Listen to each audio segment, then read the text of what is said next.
Sebanyaknya masyarakat berwisata ke kawasan Lembang, Bandung Barat membuat kepadatan lalu lintas macet. Kemacetan terjadi sejak pagi.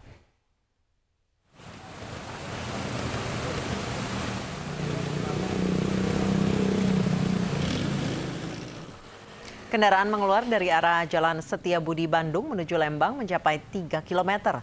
Kendaraan hanya bisa melaju 10 hingga 20 km per jam. Kemacetan diperparah adanya kendaraan yang parkir di bahu jalan akibat kurangnya lahan parkir di lokasi wisata.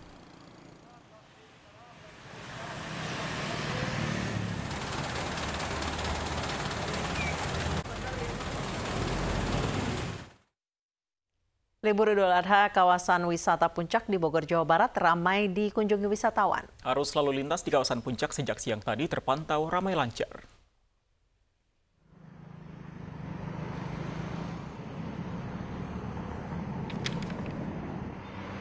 Polisi memberlakukan sistem buka tutup lalu lintas di jalur Puncak secara berkala. Sistem buka tutup dilakukan untuk mengatasi kemacetan. Selain itu, sebagian kendaraan memilih melintasi jalur alternatif, sehingga kepadatan kendaraan terurai.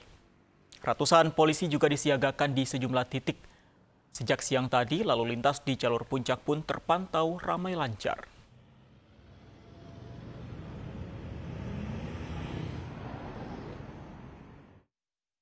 Lalu bagaimana kondisi terkini lalu lintas di kawasan Puncak? Sudah ada rekan kami Revika Sibarani di sana. Selamat sore Revika, bagaimana kondisi lalu lintas di kawasan Puncak sore ini?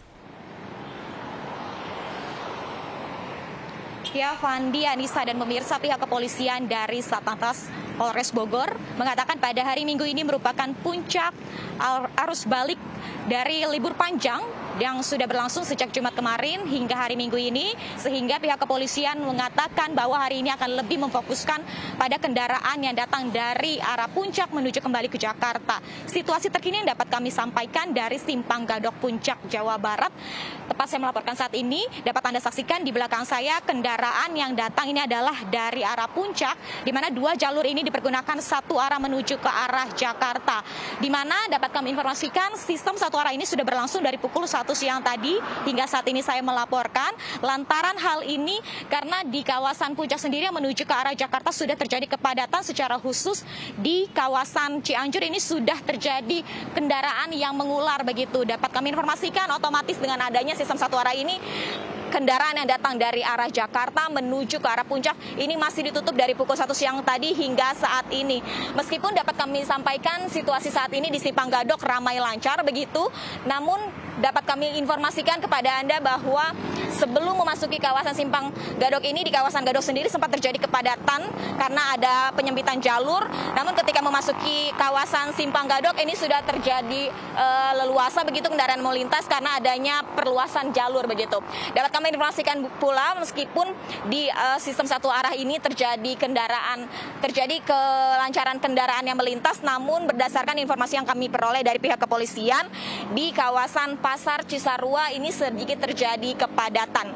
Dapat kami informasikan pula bahwa sebanyak 178 personil kepolisian memang ini sudah disebar di sejumlah titik yang ada di jalur Puncak yang mengalami kepadatan, seperti di Simpang Gadok tempat saya melaporkan, di Simpang Megamendung, Simpang Taman Safari, Gunung Mas, dan juga Pasar Cisarua. Sehingga dapat kami informasikan pula kepada Anda pemirsa, jika Anda yang masih berniat untuk memasuki kawasan Puncak, Anda dapat mempertimbangkan karena di kilometer 46 Anda akan mengalami penutupan jalur hingga malam hari nanti.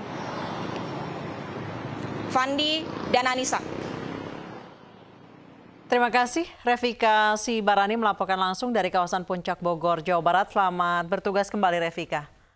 Pemirsa, pengunjung kawasan wisata Ancol berkurang sore hari ini dibanding pagi tadi. Namun protokol kesehatan tetap diberlakukan. Sementara di Kota Tua, walau ramai, masih ada pengunjung yang mengabaikan protokol kesehatan dengan tidak menggunakan masker dan berkerumun.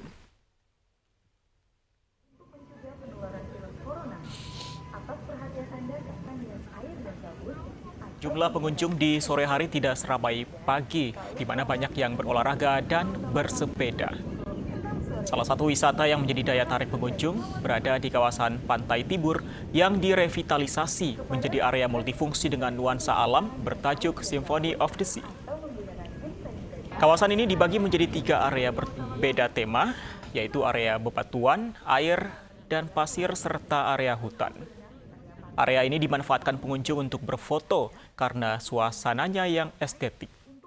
Untuk mencegah penularan COVID-19, pengunjung harus terapkan protokol kesehatan.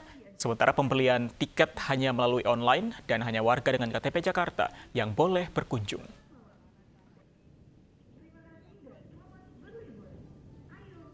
Ini sih saya dari pagi sama keluarga, ada suami sama ponakan-ponakan. Kegiatannya apa aja sih yang dilakukan di Ancol dan kenapa memilih untuk berrekreasi ke sini? Tadi pagi sempat ke Dufan dulu. Selesai dari Dufan baru main-main ke Ancol sambil main sepeda. Ini kan reservasinya secara online di pandemi ini, ada kesulitan nggak atau gimana? Nggak sih, mudah. Ini sama siapa aja dan kenapa sih memilih berrekreasi ke Ancol? Pemandangannya bagus. Sini menerapkan protokol kesehatannya apa aja sih yang harus dilakuin? Biasa SOP-nya yaitu cuci tangan.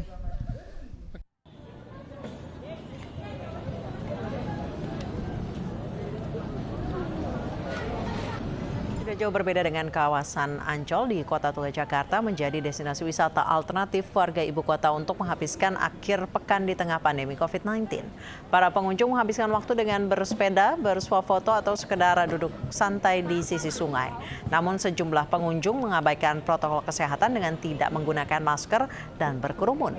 Petugas Satpol PP Kecamatan Taman Sari bersiaga untuk memastikan setiap pengunjung disiplin mematuhi protokol kesehatan. Pengunjung yang kedapatan melanggar akan dikenakan sanksi sosial menyapu sarana umum atau denda sebesar Rp250.000.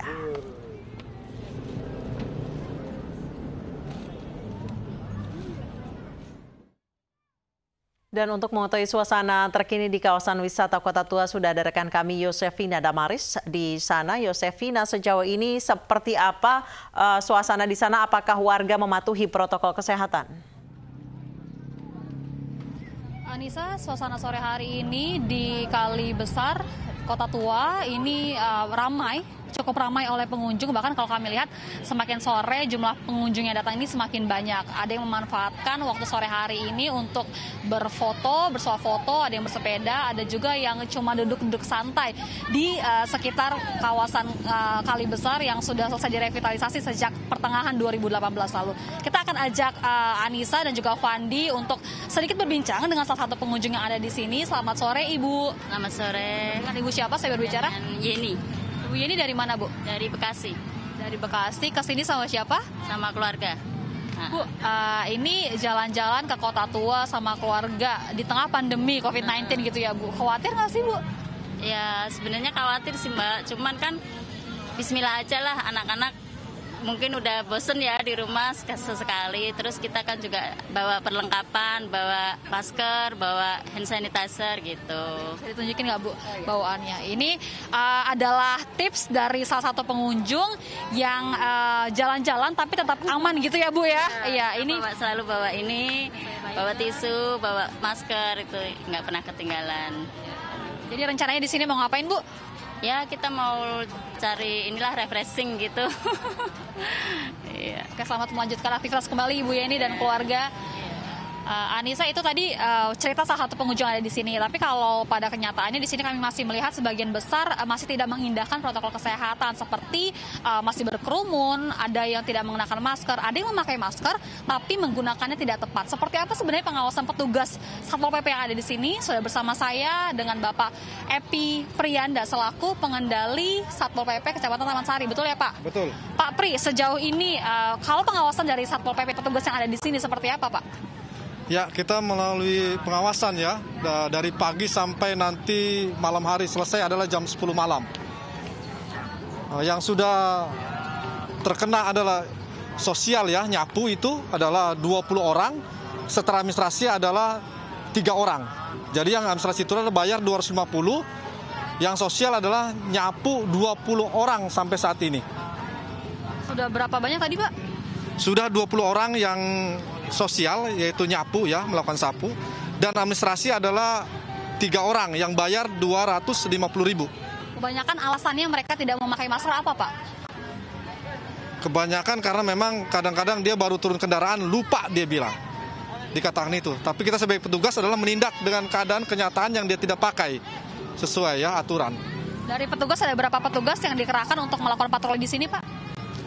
Untuk petugas karena pergantian shift ya, jadi ke setiap shift itu adalah 2 unit, di mana terdiri dari 14 orang untuk pagi dan untuk malam adalah 14 orang juga. Patroli akan dilakukan sampai pukul 22 malam ya, Pak? Betul, Ya? sampai nanti pukul 22 malam. Terakhir imbauan mungkin untuk pengunjung di sini, Pak? Baik untuk pengunjung sekalian, agar kiranya dapat menyadari ya, hal-hal yang telah kita lakukan adalah telah lama ya, bahkan sampai transisi sekarang PSBB-nya. Jadi dimohon untuk para pengunjung agar selalu menjaga keselamatannya, memakai masker demikian. Terima kasih Pak Pri. Demikian Anissa dan juga Fandi yang dapat kami sampaikan dari kawasan Kota Tua Jakarta. Kembali kepada Anda di studio. Kita harapkan tidak ada lagi pelanggaran protokol kesehatan di sana. Terima kasih Yosefina Damaris untuk laporan Anda. Pemirsa, mari kita dukung para pejuang kemanusiaan dengan peduli melawan penyebaran virus corona. Bantuan bisa Anda salurkan melalui rekening yang tertera di layar televisi Anda.